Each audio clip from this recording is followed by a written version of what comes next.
Hello everyone.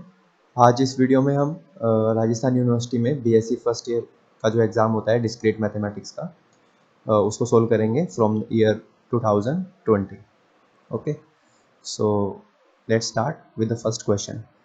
तो इसमें 5 units होती हैं बेसिकली, और हर एक यूनिट में 2 क्वेश्चन होते हैं जिसमें से एक करना होता है। ठीक है, so we are going to solve all 10 of them. ठीक है ना, हम 10 के 10 क्वेश्चंस को सॉल्व करेंगे।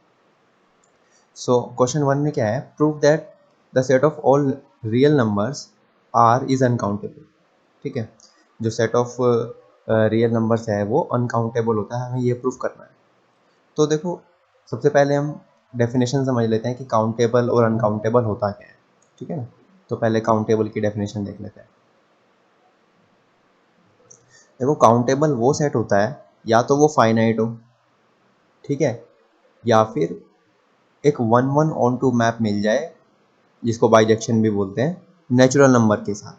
ठीक है ना, तो अगर ए सेट कोई काउंटेबल है तो या तो ये फाइनाइट होगा या फिर एक बाइजेक्शन मिल जाएगी एन के साथ, मतलब एक 1 1 ऑन टू मैप मिल जाएगा नेचुरल नंबर्स के साथ। ठीक है, और अनकाउंटेबल की क्या डेफिनेशन हो गई फिर, अगर नेचुरल नंबर्स के साथ 1 1 ऑन टू मैप ना मिले। ठीक है, इनफाइनाइट भी है और नेचुरल नंबर के साथ 1 1 ऑन टू मैप नहीं मिल रहा, मतलब कि अगर हर एक नेचुरल नंबर के लिए, जैसे 1 2 3 4, हर एक नेचुरल नंबर के लिए एक यूनिक एलिमेंट मिल जाए ए में, है ना, एक यूनिक एलिमेंट जो और किसी के साथ मैप ना हो। ठीक है ना, इसके लिए भी कोई यूनिक हो, इसके लिए भी कोई यूनिक हो, जो किसी और के साथ मैप ना हो, है ना, और यहाँ पे कोई बचे ना। ऐसा ना हो कि मैप तो हो गए, यहाँ पे फिर भी कुछ ना कुछ बच गया जो मैप नहीं हो रहा, है ना। सो दैट इज द, जो कि अभी मैंने बताया, that is actually the definition of 1 1 and onto, है ना, कि यूनिक इमेज होगी दैट इज 1 1, और कोई बचेगा नहीं प्री इमेज में, वो कोडोमेन में जिसकी प्री इमेज ना हो, दैट इज ऑन टू। अगर 1 1 ऑन टू हो गया, मतलब हर नेचुरल नंबर के लिए तुम्हारे पास एक यूनिक एलिमेंट है उस सेट में, सो दैट मीन्स वो सेट काउंटेबल हो जाएगा। अदरवाइज अगर ऐसा फंक्शन नहीं मिल पाता है, दैट मीन्स वो सेट अनकाउंटेबल हो जाएगा। ठीक है, अब हमें क्या करना है, set of real numbers R को दिखाना है, वो अनकाउंटेबल। ठीक है, तो हम क्या करते हैं, let A is equals to 0,1 be a subset of are.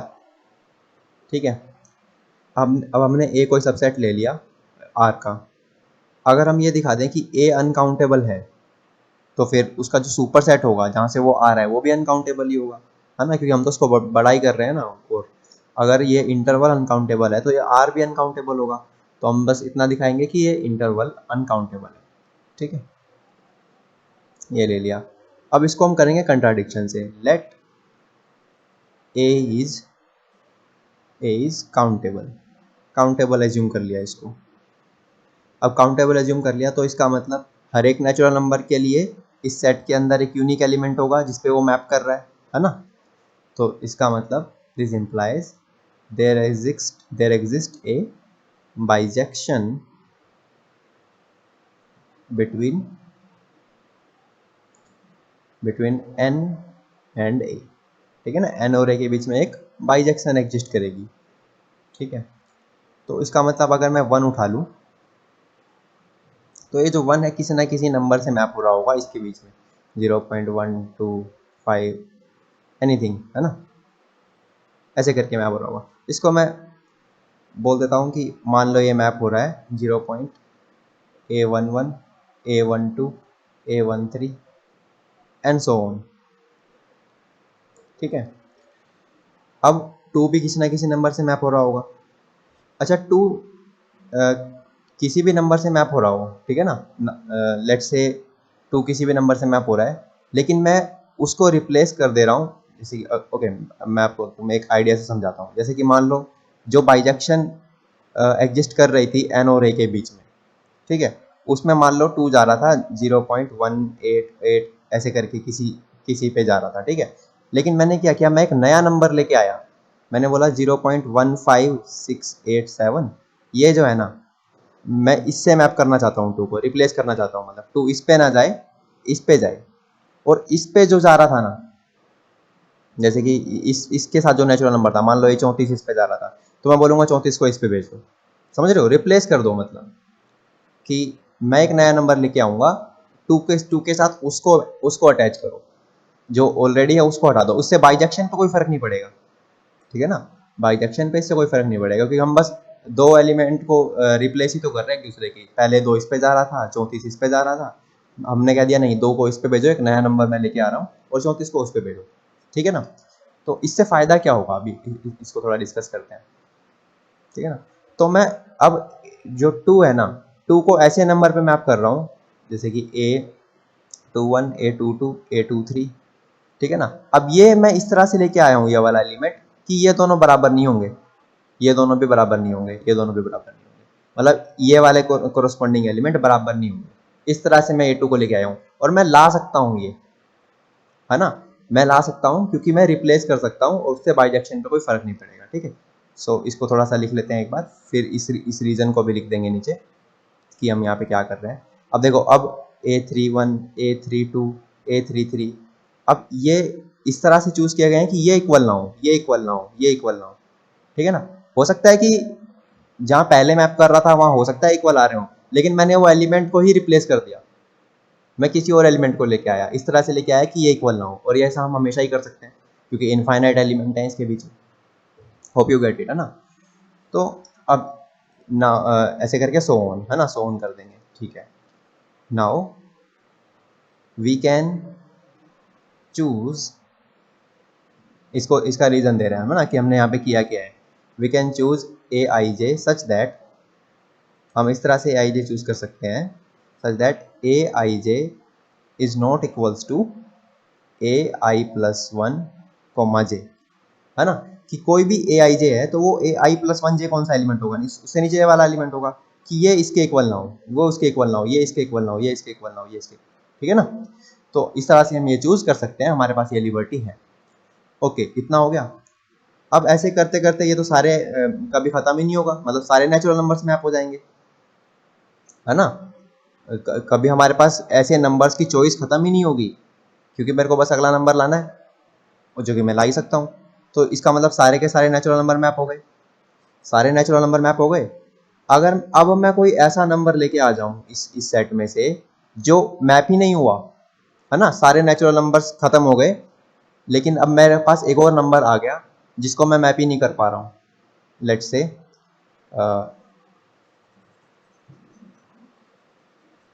Now see now let let कोई नंबर ले लेते हैं, let's say m is equals to 0.A11 A22 A33 A44, diagonal वाले ले रहा हूँ सारे, ठीक है ना, A55, ऐसे करके ले लिया। अब ये नया नंबर है कोई, अब क्या ये नंबर किसी भी नेचुरल नंबर के साथ सेट हो सकता है? किसी भी नेचुरल नंबर के साथ नहीं हो सकता, क्योंकि 3 के साथ नहीं हो सकता, क्योंकि अगर यहाँ रख दिया तो फिर ये मतलब कि 3 के नीचे नहीं रख सकते, यहाँ नहीं रख सकते, बिकॉज देखो यहाँ रखेंगे तो वो 3 3 और 3 3 बराबर हो जाएगा, उसके नीचे रखेंगे तो 4 4 4 4 बराबर हो जाएगा, यहाँ रखेंगे तो A22 बराबर हो जाएगा, है ना। तो ये कंडीशन जो है ना, इस नंबर को मैं कहीं भी रखूँ, ये वाली कंडीशन गलत हो जाएगी।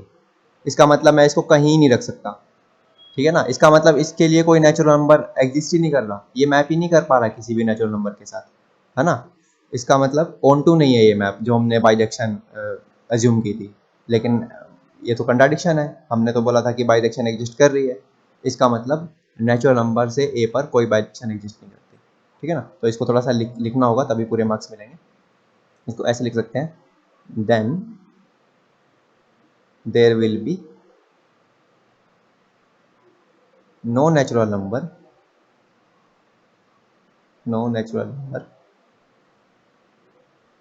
which can be mapped to m, okay, which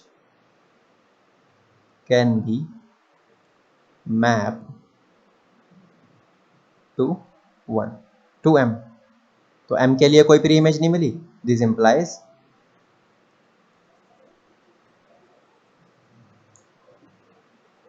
एक minute, this implies there is no bijection between between A and N, कोई बाइजेक्शन नहीं है इनके बीच में, this implies A is uncountable, A is uncountable. अब अनकाउंटेबल हो गया, अब ए अनकाउंटेबल है तो ए तो आर का सबसेट था, this implies R is uncountable,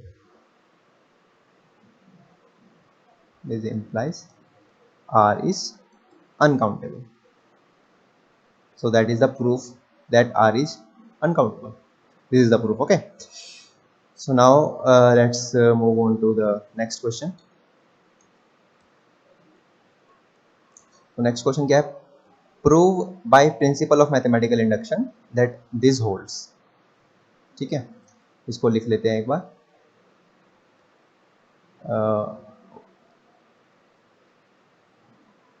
1 + 3 + 5 कहाँ तक था? आई थिंक 2n-1 तक है, is equals to n square. ठीक है ना, ये प्रूफ करना है।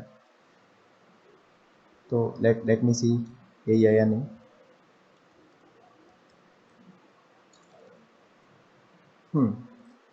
सो या अब इसको प्रिंसिपल ऑफ मैथमेटिकल इंडक्शन से कैसे प्रूव कर सकते हैं? पहला स्टेप क्या होता है?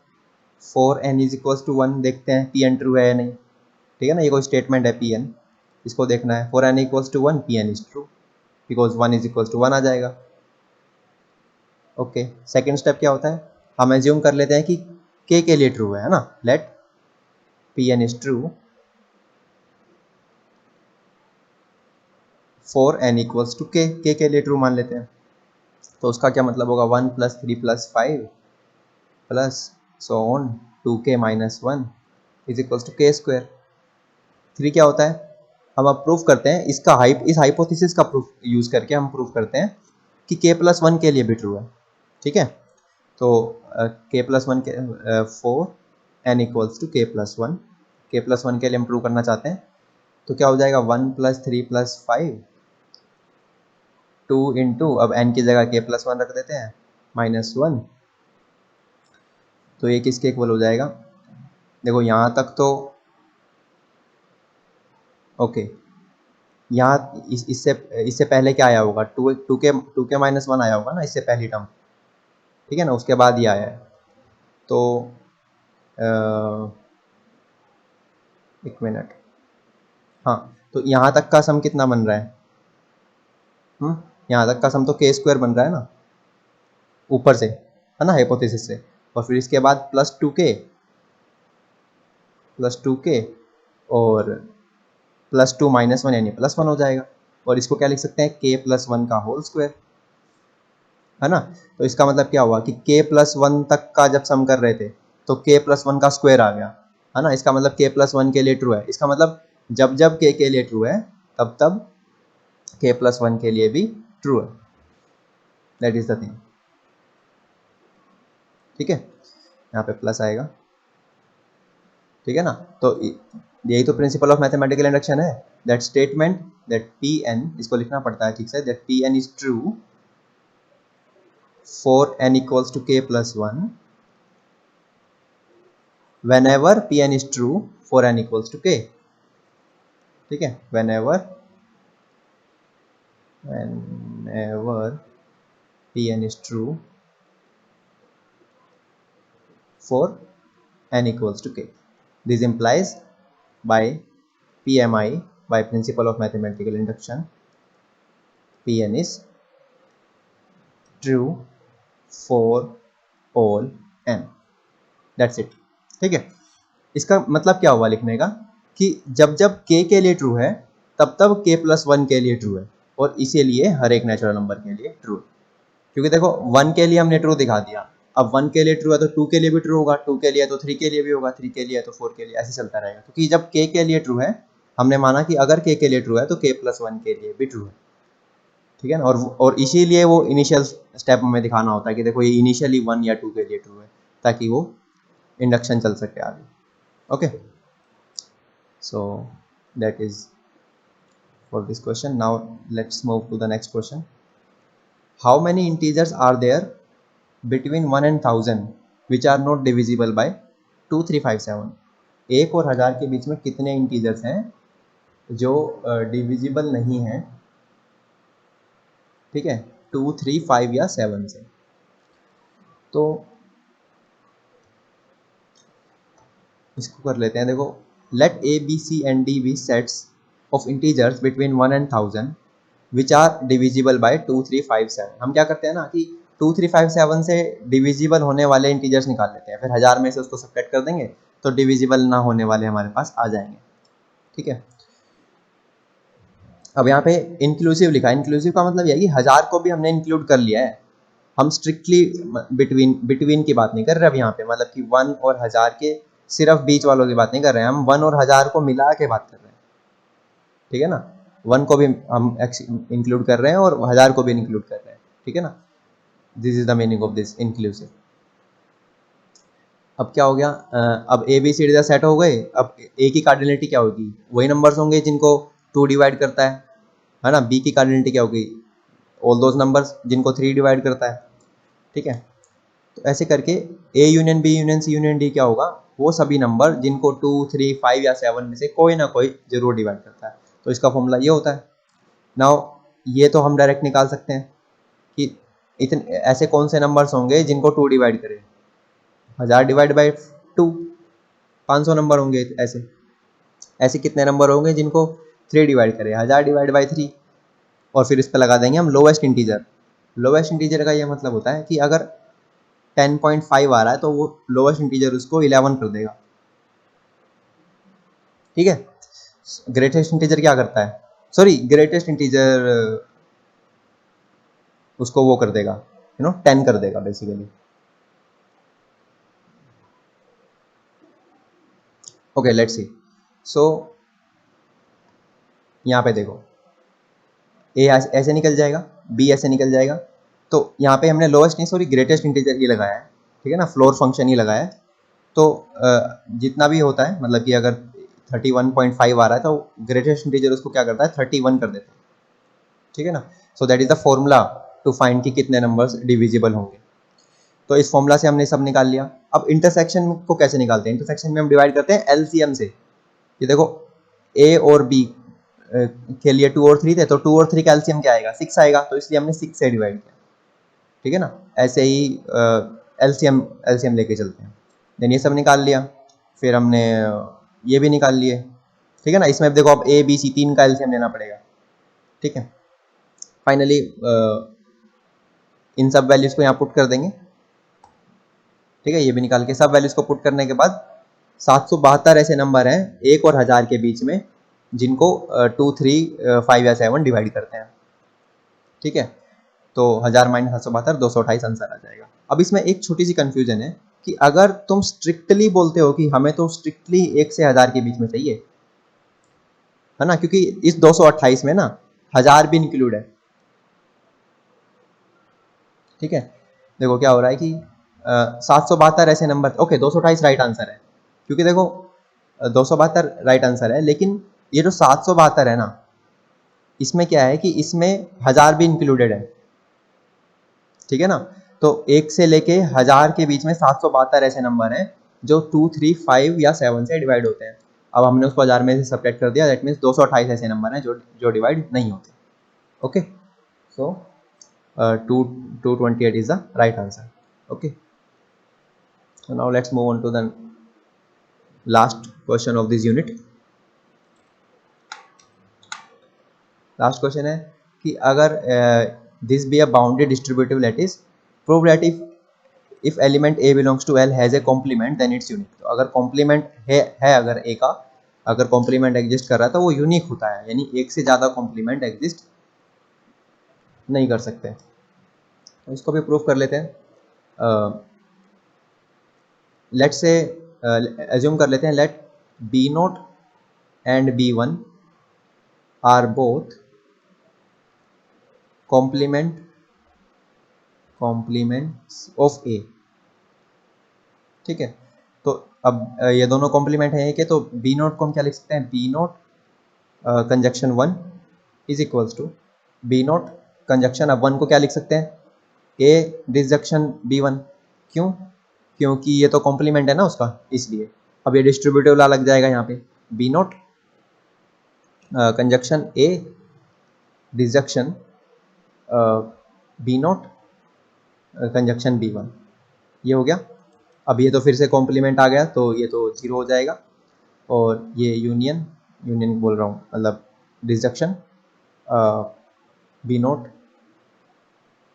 कंजक्शन पी वन, ठीक है, और ये बन जाएगा B not conjunction B one, ये बन गया। अब सेम काम करेंगे बी वन को लेके, ठीक है ना। बी वन को अगर ले लें हम और सेम प्रोसेस अप्लाई करें, बी वन दिस और फिर वन की जगह रिप्लेस कर दें ए डिसजक्शन बी नॉट को, और फिर सेम यही प्रोसीजर अप्लाई करें तो लास्ट में हमारा आ जाएगा B one conjunction B not. तो देखो बी वन की वैल्यू भी आ रही है और बी नोट की वैल्यू भी आ रही है, ठीक है। इसको थोड़ा सा सोल्व करोगे तो इसका क्या मतलब हुआ कि जो तो हमने अलग अलग कॉम्प्लीमेंट्स अज्यूम किए थे ए के, वो सेम आ रहे हैं, ठीक है ना।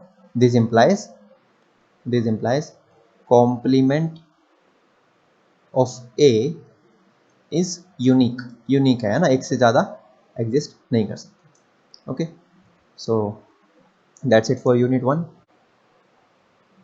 Now let us solve the second unit.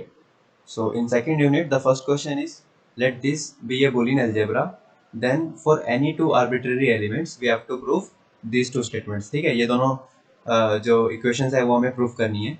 So it is not very tough. So इसको पहले उठा लेंगे, x plus y into x को ले लेंगे, x plus y into x।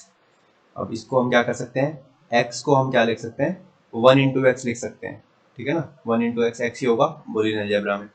Then distributive property से x को उधर कॉमन ले सकते हैं, तो यहाँ 1 प्लस वाई बच जाएगा इंटू एक्स बच जाएगा, ठीक है। अब 1 प्लस वाई जो है वो क्या हो सकता है, अगर y 0 है तब 1 प्लस 0 क्या होगा बूलियन अलजेब्रा में, 1 ही होएगा। और अगर y 1 है तो 1 प्लस 1 क्या होगा, 1 प्लस 1 भी 1 होगा in Boolean algebra. So that is why ये वैल्यू हमेशा 1 ही होने वाली है, that's why it is equals to x, ठीक है। तो ये प्रूफ हो गया। Then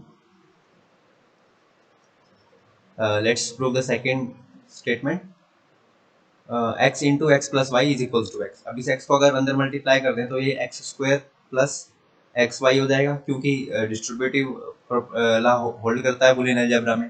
then X square equals to कोई भी किसी भी एलिमेंट का स्क्वायर उसके खुद के इक्वल होता है ना, आइडम्पोटेंट प्रॉपर्टी है ये बूलियन अलजेब्रा की। तो एक्स स्क्वायर किसके बराबर होगा, एक्स के ही बराबर होगा, प्लस एक्स वाई। अब यहाँ से फिर से एक्स इंटू वन लिख सकते हैं इसको, फिर एक्स कॉमन आ जाएगा, it will be 1 plus Y, और 1 प्लस वाई फिर से 1 ही रहेगा, चाहे वाई 0 हो या 1 हो, फर्क नहीं पड़ता। तो इसलिए इक्वल्स टू एक्स हो जाएगा, ठीक है ना। एक्स इंटू वन आएगा फिर वो एक्स हो जाएगा। So that's how easily you can prove these two statements. Now state and prove Chinese remainder theorem. Okay, it is a lengthy proof और ये proof तुम्हें वैसे किसी भी टेक्स्ट बुक में मिल जाएगा। So I'm just gonna give the statement और मैं बस proof तुम्हें show कर दूंगा slide by slide and then you can follow it. Okay. So this is the statement of Chinese remainder theorem. Let m1 m2 mr be relatively prime है, इन सबकी आपस में GCD 1 है, ठीक है। Then linear congruence, ये जो congruence बने हैं R has simultaneous solution, इनका एक simultaneous solution exist करता है जो unique है up to modulo this product, ठीक है ना। इसको हम m भी बोल सकते हैं कि मोडुलो m तक वो यूनिक रहेगा जो सोल्यूशन होगा, ठीक है। तो इसका जो प्रूफ है वो कोई ऐसा इंट्यूटिव प्रूफ नहीं है, एक कंस्ट्रक्टिव प्रूफ है कि पहले हम सोल्यूशन कंस्ट्रक्ट करते हैं कि देखो ये सोल्यूशन है, और फिर हम ये दिखाते हैं कि देखो ये जो सोल्यूशन है ना वो यूनिक रहेगा अप टू मोडुलो m, ठीक है। So let me show you the proof. So 3 pages में मैंने प्रूफ लिखा है, so you can follow it just by yourself this. So यहाँ तक हमने देखो ये सोल्यूशन हमने कंस्ट्रक्ट किया and then finally we show the uniqueness of that solution, okay. So now let's come to the fourth question, express the following Boolean function in their CNF. इसका हमें CNF form में इसको हमें present करना है, ठीक है, कंजक्टिव नॉर्मल फॉर्म में। तो उसके लिए हम क्या कर सकते हैं, देखो सबसे पहले हमें इसकी ट्रुथ टेबल बनानी होगी। ट्रुथ टेबल कैसे बनाएंगे कि x1 x2 x3 जो भी है उनको जब भी वो 0 1 0 0 जो भी वैल्यू लेते हैं तो वहाँ पे फंक्शन की वैल्यू क्या आती है, ठीक है ना। वो हम बूलियन अलजेब्रा का यूज करके आराम से एक ऐसी ट्रुथ टेबल बना सकते हैं। फिर ये ट्रुथ टेबल जब हम बना लेंगे तो हमें फॉल्स स्टेटमेंट के लिए ठीक है, सिर्फ फॉल्स वालों के लिए डीएनएफ निकालना है। डीएनएफ कैसे निकालेंगे, ये देखो क्या किया, पहले ये स्टेटमेंट देखो, इसमें एक्स वाई और जेड तीनों तीनों की वैल्यू 0 है, तो X complement Y complement Z complement, देखो देखो यहाँ पे क्या किया, X complement Y complement Z complement, बीच में प्लस आ गया। अब ये वाला एफ लिया, इसमें एक्स कॉम्प्लीमेंट होगा वाई कॉम्प्लीमेंट होगा जेड ऐसे का ऐसा होगा, ठीक है, फिर बीच में प्लस आ गया। अब नेक्स्ट फॉल्स ये है, इसमें एक्स कॉम्प्लीमेंट वाई और जेड एज इट इज, ठीक है, फिर ये वाला फॉल्स जो इसमें X Y Z complement, X Y Z complement, last में एक्स वाई जेड, ठीक है ना। इस तरह से हमने डीएनएफ निकाल लिया फॉल्स के लिए। Find the DNF that makes not true, ठीक है। अब इस डीएनएफ का हम डुअल कर देंगे। डुअल मतलब एक तो सभी को सभी वेरिएबल्स का कॉम्प्लीमेंट कर देंगे, और जो प्लस है उसको डॉट कर देंगे, और जो डॉट है उसको प्लस कर देंगे, ठीक है। तो X complement Y complement Z complement हो जाएगा एक्स वाई जेड, और जो देखो उनके बीच में प्रोडक्ट थी डॉट था उसको हमने प्लस कर दिया। सिमिलरली हर एक के लिए ऐसा किया, so we get the conjective normal form of the given boolean function. Okay, so now let's come to the last part of this unit. Find the complement of the following function by De Morgan's theorem and by taking the dual. तो ये function जो given है इसका हमें क्या कहते हैं complement find करना है दो मेथड से, एक तो डी मॉर्गन थ्योरम से, और एक just by taking the dual. तो इसको एक बार लिख लेते हैं फंक्शन को, देखो क्या है, एक बार लिख लेते, okay wait a minute,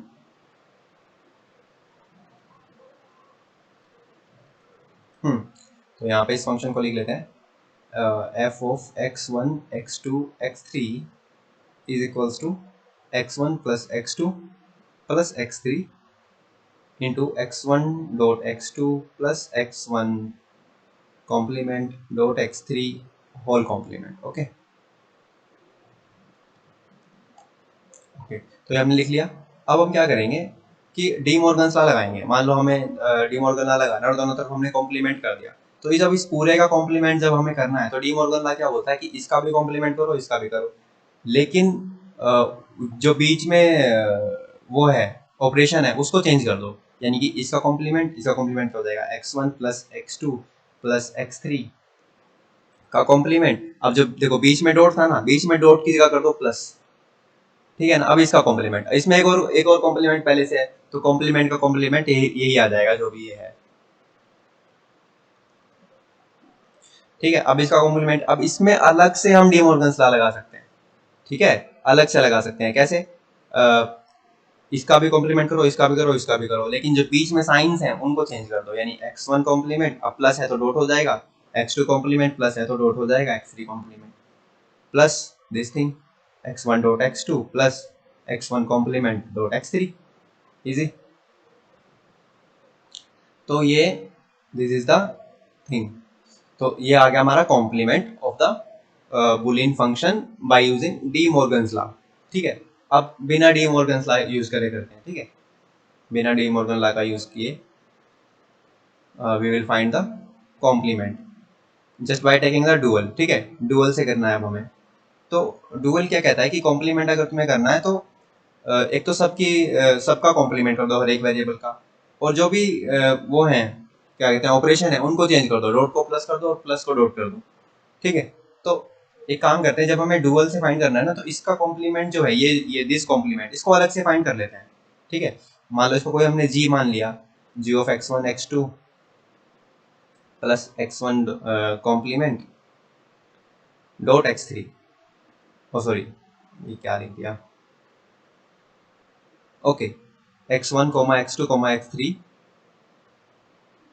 is equals to this function x1 dot x2 plus x1 complement dot x3, ठीक है ना। अब इसका g का कॉम्प्लीमेंट मान लो हमें निकालना है, तो हम क्या करेंगे कि एक तो यहाँ पे देखो x1 की जगह x1 कॉम्प्लीमेंट आ जाएगा, अब डॉट की जगह प्लस आ जाएगा, x2 की जगह x2 कॉम्प्लीमेंट आ जाएगा, ठीक है। अब ये प्लस है तो ये हो जाएगा डॉट, ठीक है। अब यहाँ पे x1 कॉम्प्लीमेंट की जगह सिर्फ x1, डॉट की जगह प्लस, x3 की जगह x3 की जगह क्या हो जाएगा x3 कॉम्प्लीमेंट, तो ये आ गया इसका कॉम्प्लीमेंट, ये आ गया, ठीक है ना। तो इसकी जगह हम ये जो दिस कॉम्प्लीमेंट है इसकी जगह हम सीधा ये लिख सकते हैं, क्या लिख सकते हैं,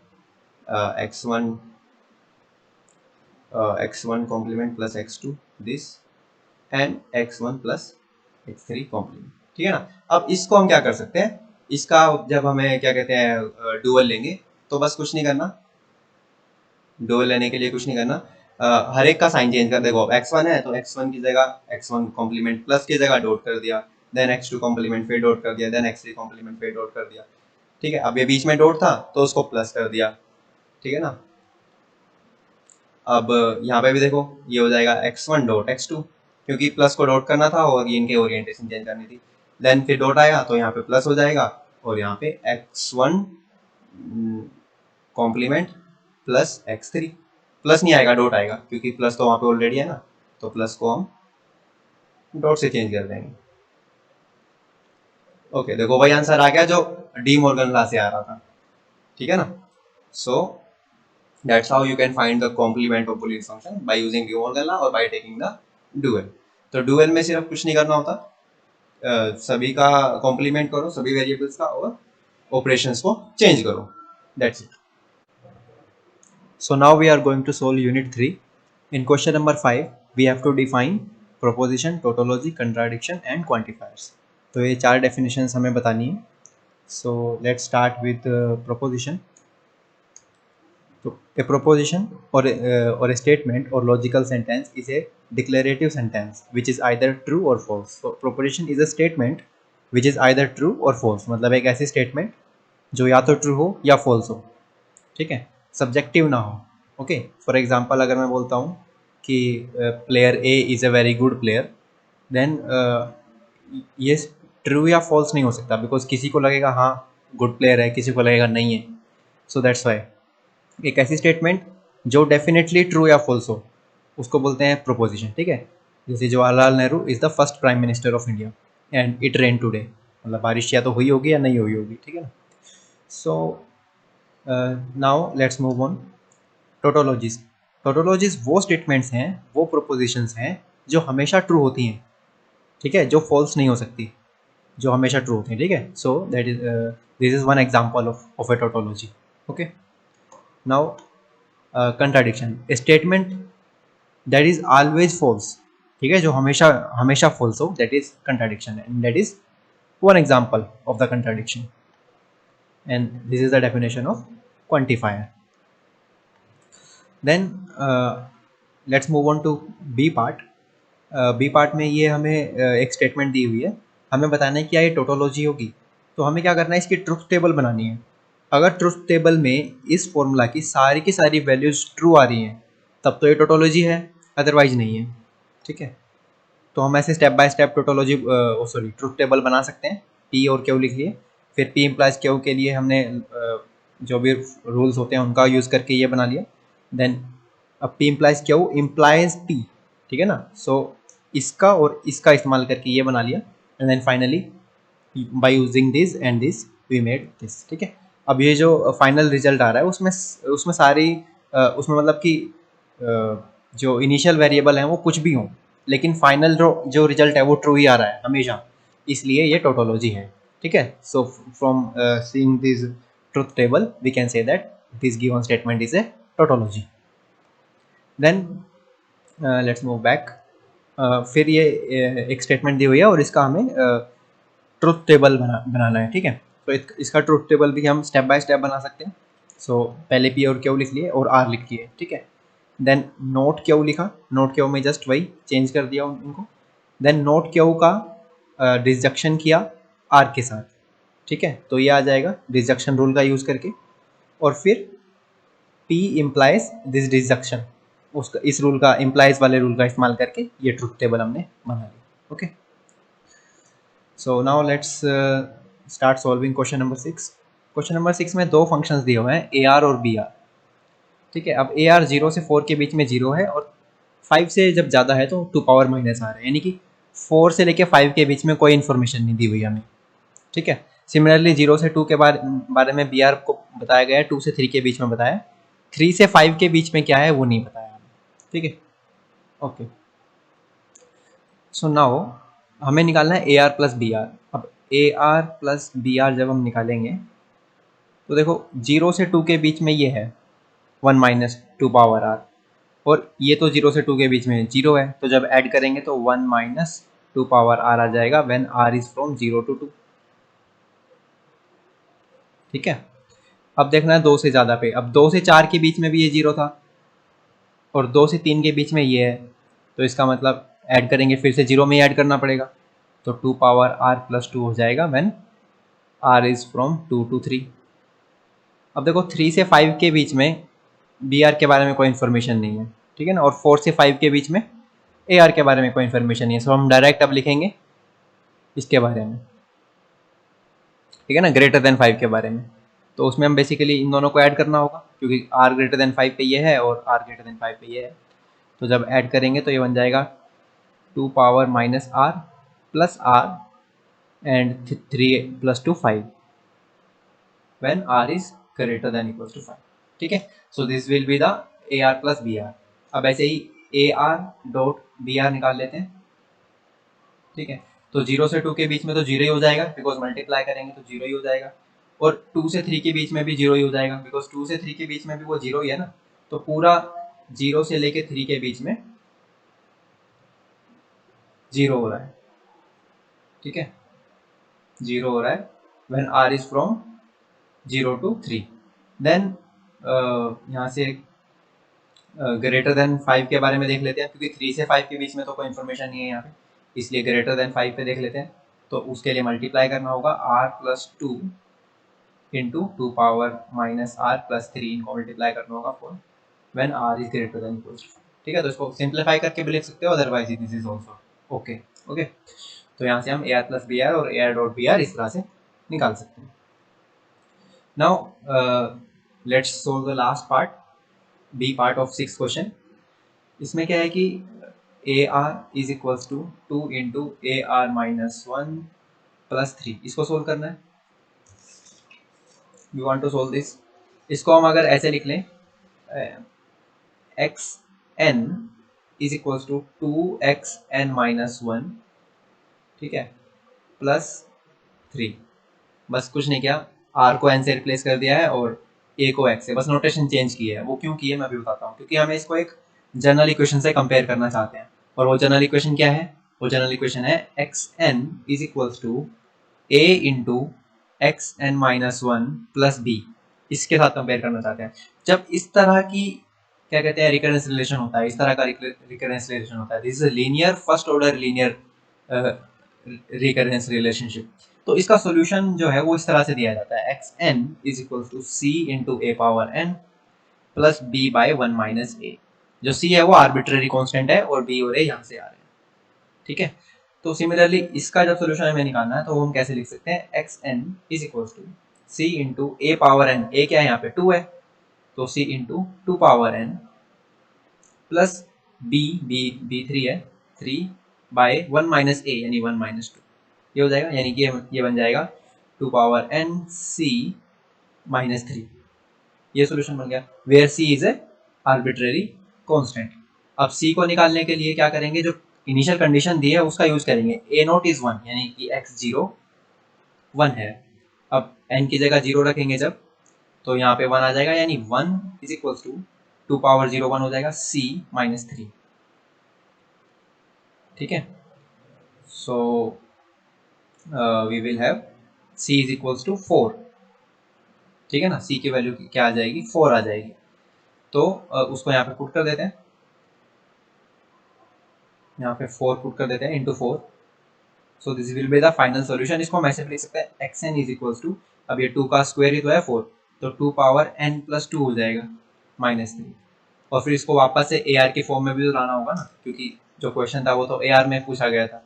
सो A R is equals to 2 power r plus 2 minus 3, so this is the final answer. ठीक है ना, इसको तुम अगर वेरीफाई करना चाहो तो वापस से डिफरेंस इक्वेशन में पुट करके देख सकते हो कि ये सेटिस्फाई इसको कर रहा है या नहीं कर रहा। So now we are going to solve fourth unit. तो question 7 is define multigraph regular graph bipartite and self complementary graph. तो इसमें A graph in which multiple edges may connect the same pair of vertices is called multigraph. यानी कि अगर मान लो V1 V2 दो vertex हैं और इनको कोई एज E1 कनेक्ट कर रहा है, तो अगर इनको कोई एक और एज E2 भी कनेक्ट करे, कोई E3 भी कनेक्ट करे, यानी कि सेम वर्टिसेस को मल्टीपल एजेस कनेक्ट कर पाए, तो उसको बोलते हैं मल्टीग्राफ। ठीक है ना, इसका एग्जांपल ये दे सकते हो। देन रेगुलर ग्राफ क्या है? ऐसा ग्राफ जिसमें हर एक वर्टेक्स की डिग्री बराबर हो। ठीक है ना, A graph is called regular graph if degree of each vertex is equal, हर एक वर्टेक्स की डिग्री इक्वल हो।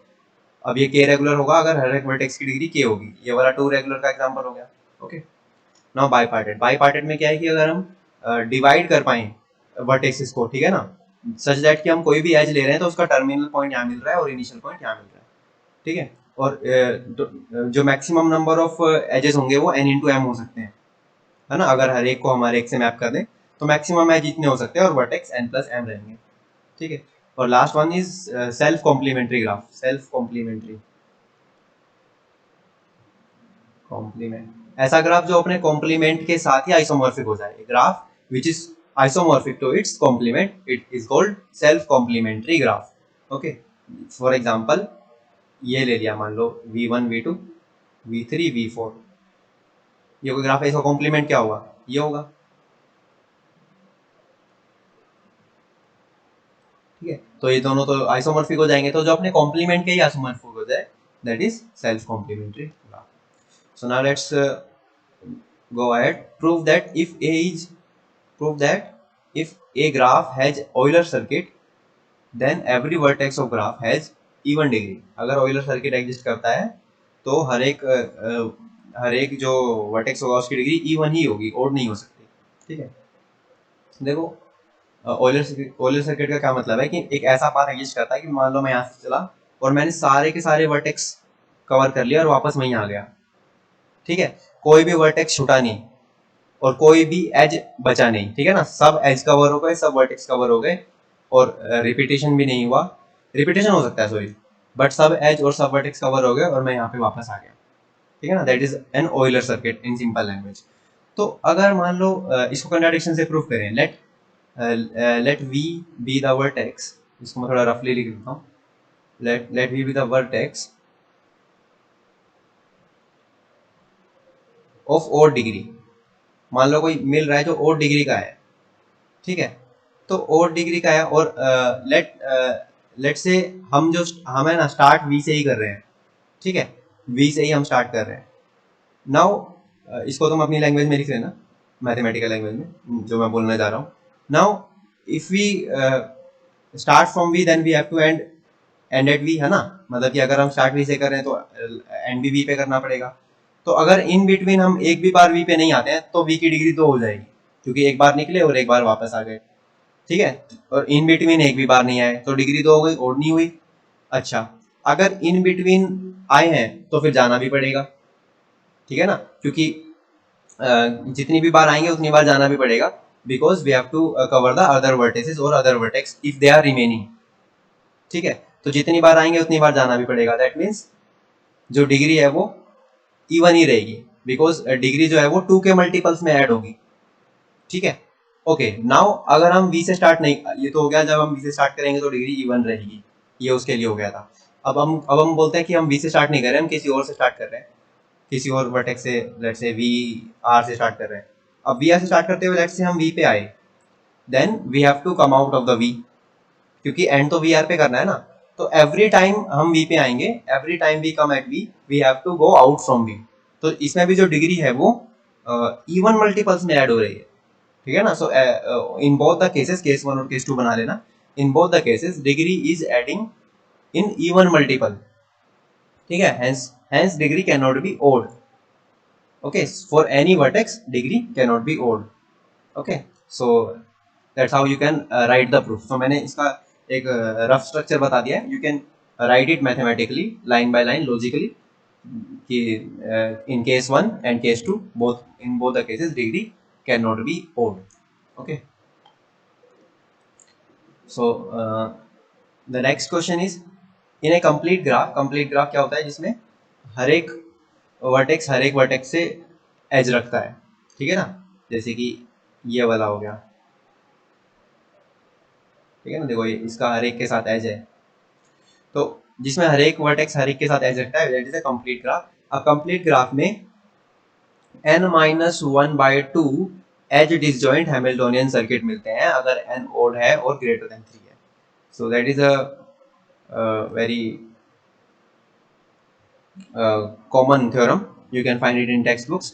तो मैं इसका सोल्यूशन तो मैं दिखा देता हूँ, you can follow it up. Okay, so this is the whole solution and you can follow it by line. Okay, now let's come to the last part. अब कोई प्लेनर ग्राफ है अगर, ठीक है, let G be a planar graph, then R is equals to E minus V plus two. ये भी एक काफ़ी रेगुलर प्रूफ है, मतलब कि कॉमन प्रूफ है।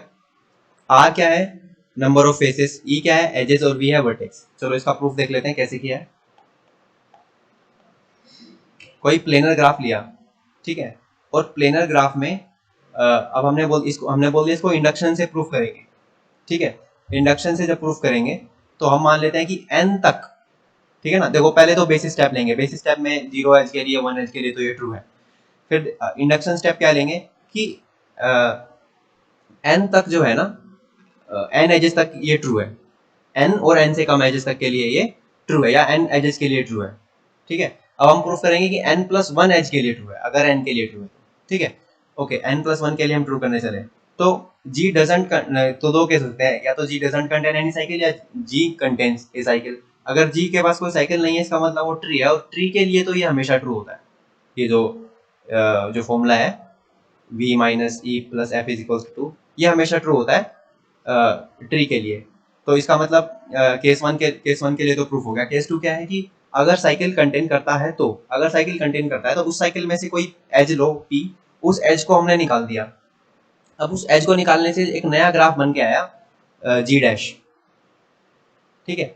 ये जी डैश बन के आया। इस जी डैश में एक तो एक एज कम है ना, n+1 एज नहीं है, इसमें n एज है, और इसमें एक रीजन भी कम है, क्योंकि जब साइकिल में से एज हटाएंगे तो वो जो रीजन है वो कनेक्ट हो जाएगा और एक रीजन कम हो जाएगा, ठीक है। अब इसमें एक रीजन भी कम है और एक एज भी कम है, और एज कम है तो इसका मतलब हमने तो बोला था कि n एज वालों के लिए सबके लिए ट्रू है, तो इसके लिए भी ट्रू होगा। तो v dash minus E dash plus F dash equal to 2 होगा इस g डैश के लिए। लेकिन ई डैश क्या है, ई डैश तो e-1 है ना, क्योंकि ओरिजिनल एज में से एक कम किया। और एफ डैश क्या है, एफ डैश भी f-1 है, एक रीजन कम हुआ था, वो वैल्यूज इसमें पुट की, तो यहाँ से ये बन गया जो रिजल्ट हमें प्रूव करना था। इसका क्या मतलब हुआ कि अगर n के लिए ट्रू है तो n+1 के लिए ट्रू है, hence by induction we can say that v minus E plus F is equal to 2। अब यहाँ पे f यूज किया है, f की जगह वहाँ पे r भी यूज कर सकते हो, that is not an issue, proof ऐसे ही होगा। Okay, so now we are going to solve the last unit. So in question number 9 we have to define tree, spanning tree, rooted tree and binary tree. So tree की क्या definition है कि tree is a connected graph in which every two pair of vertices can be connected by one and only one path, ठीक है ना। तो यानी ऐसा connected graph जिसमें कोई भी दो vertices अगर लेते हैं तो उनको अगर सिर्फ एक यूनिक पाथ के थ्रू ही कनेक्ट किया जा सके तो वो कनेक्टेड ग्राफ एक ट्री कहलाता है, ठीक है।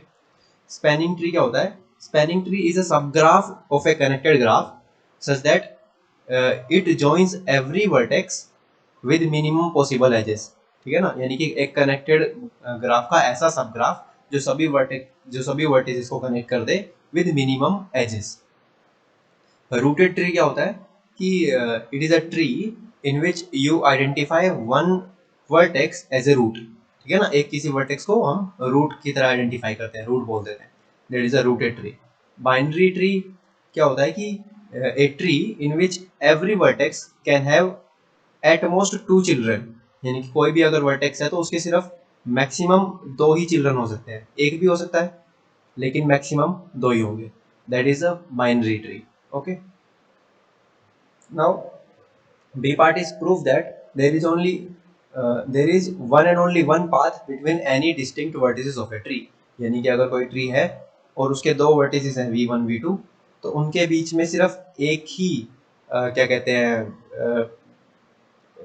एक यूनिक पाथ होगा, that's what we want to prove. Okay, तो हम क्या करते हैं, एज्यूम कर लेते हैं कि नहीं V1 और V2 को मिलाने वाले दो पाथ है, लेट्स से एक S1 है और एक S2 है, ठीक है। तो क्या होगा कि जब हम S1 और S2 को कंबाइन कर देंगे तो एक साइकिल बन जाएगी, यानी एक ग्राफ में हमें साइकिल मिल गई, और साइकिल मिल गई तो इसका मतलब वो ट्री नहीं हो सकता। ट्री की डेफिनेशन क्या है? A tree is a connected graph with no cycles, ठीक है ना। तो कोई साइकिल नहीं मिलेगी, वो साइकिल मिल जाएगी, कंट्राडिक्शन आ जाएगी, इसका मतलब किन्हीं भी दो वर्टेक्स को मिलाने के लिए एक यूनिक पाथ ही होगा। So that's how we can prove it. Now let's come to question 10। Question 10 में बोल रहा है कि अगर कोई बाइनरी ट्री है n वर्टिसेस और h हाइट के साथ, तो उसमें ये कंडीशन फॉलो होगी, यानी कि n जो है, नंबर ऑफ वर्टिसेस जो है वो इससे कम रहेंगे और इससे ज्यादा रहेंगे, यानी कि मैक्सिमम नंबर ऑफ वर्टिसेस ये रहेगा और मिनिमम नंबर ऑफ वर्टिसेस ये रहेगा, ठीक है। तो इसको प्रूव कर लेते हैं। लेट्स से कोई हम मैक्सिमम नंबर ऑफ वर्टिसेस जानना चाहते हैं, ठीक है। तो एक मान लो वर्टेक्स यहाँ पे, अब इसके साथ क्या हो सकता है, इसके मैक्सिमम दो चिल्ड्रन हो सकते हैं, तो हमें हमें मैक्सिमम नंबर ऑफ वर्टिसेस जानना है, इसलिए हम इसके दोनों ही चिल्ड्रन ले लेंगे, एक नहीं लेंगे, ठीक है ना। सिमिलरली इसके भी हम दोनों ले लेंगे, एंड सो ऑन। तो देखो यहाँ पे हाइट 0 है, तो हाइट 0 पे कितने वर्टिस हैं? एक, यानी 2 पावर 0। हाइट 2 पे कितने हैं? 2 पावर 1। हाइट 1 पे, हाइट 2 पे कितने हैं? 2 पावर 2। ऐसे चलता रहेगा। और हाइट 3 पे कितने हैं अगर इसकी बात करें, तो यहाँ पे 2 पावर 3 है। तो ऐसे ही this keeps on going on, ऐसे चलता रहेगा। तो अगर ये सारे वर्टिसेस हम ऐड कर दें तो हमें मैक्सिमम नंबर ऑफ वर्टिसेस मिल जाएगा, ठीक है। हाइट h पे कितने होंगे? 2 पावर h होंगे। तो मैक्सिमम नंबर ऑफ वर्टिसेस हमें मिल जाएगा अगर ये सारे वर्टिसेस हम ऐड कर दें। अब इसमें हाइट हमने h ली है, ठीक है। तो ये वर्टिसेस होंगे मैक्सिमम, अगर इनको ऐड करें तो ये 2 power 0 plus 2 power 1 plus 2 power h, तो ये जीपी सीरीज बन जाएगी। इसमें h प्लस 1 टर्म्स हैं, तो 2 power h plus 1 minus 1 divide by 2 minus 1, ये बनेगा इसका सम। तो 2 पावर h प्लस 1 माइनस 1, तो this will be the maximum number of vertices in a binary tree with height h, ठीक है। तो इसी वजह से n जो होगा वो less than equals to 2 power h plus 1 minus 1 इसके होगा। तो यानी कि हमने एक साइड हमने प्रूफ कर दी, ठीक है। Now now let's talk about कि मिनिमम, कम से कम कितने वर्टेक्स हो सकते हैं। कम से कम में क्या है कि जो पहला है वो दो से ना कनेक्ट करके सिर्फ एक से ही कनेक्ट करे, ठीक है। वैसे दो से कर सकता है लेकिन हमें मिनिमम वर्टेक्स चाहिए। तो 0 लेवल पे एक वर्टेक्स हो गया, ठीक है ना, when h is 1, when h is 0 sorry, when h is 1, तो भी एक ही वर्टेक्स है।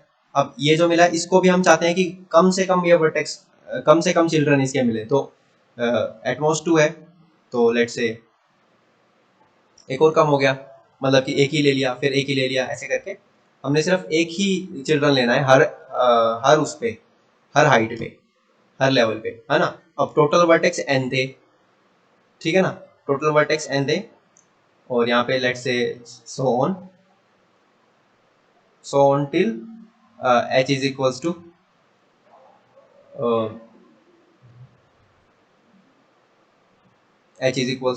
some number, okay.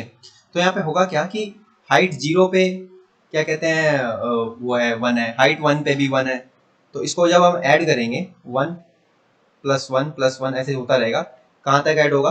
Height h है ना, तो ये h टाइम्स तो यहाँ ऐड होगा क्योंकि हाइट h है, और h 0 के लिए ये है, तो टोटल h प्लस 1 बन जाएगा, ठीक है ना। तो मिनिमम जो कम से कम वर्टेक्स हो सकते हैं किसी बाइनरी ट्री में वो h प्लस 1 हो सकते हैं, ठीक है। तो n को इससे ग्रेटर देन या इक्वल टू होना पड़ेगा।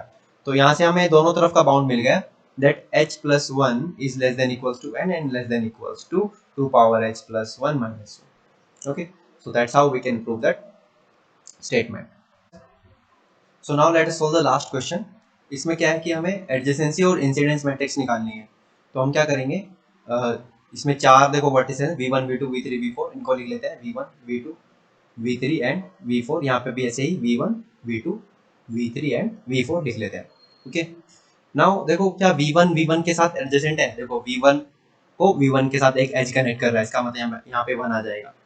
क्या V2 V2 के साथ एडजेसेंट है?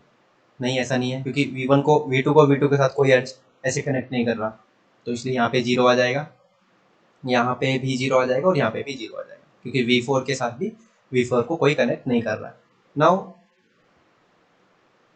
अब क्या V1 और V2 आपस में कनेक्टेड है? V1 और V2, हाँ, तो 1 आ जाएगा, और इसीलिए V2 V1 भी 1 आ जाएगा, V2 V1, यानी कि यहाँ पे भी 1 आ जाएगा। ठीक है। सिमिलरली अगर V3 और V1 कनेक्टेड है, जो कि नहीं है, तो यहाँ 0 आ जाएगा। और क्या V1 और V4 कनेक्टेड है? हाँ, तो यहाँ पे 1 आ जाएगा। और V3 और V2 क्या एडजेसेंट है? V3 V2, यस, तो यहाँ 1 आ जाएगा। एंड क्या V2 और V4?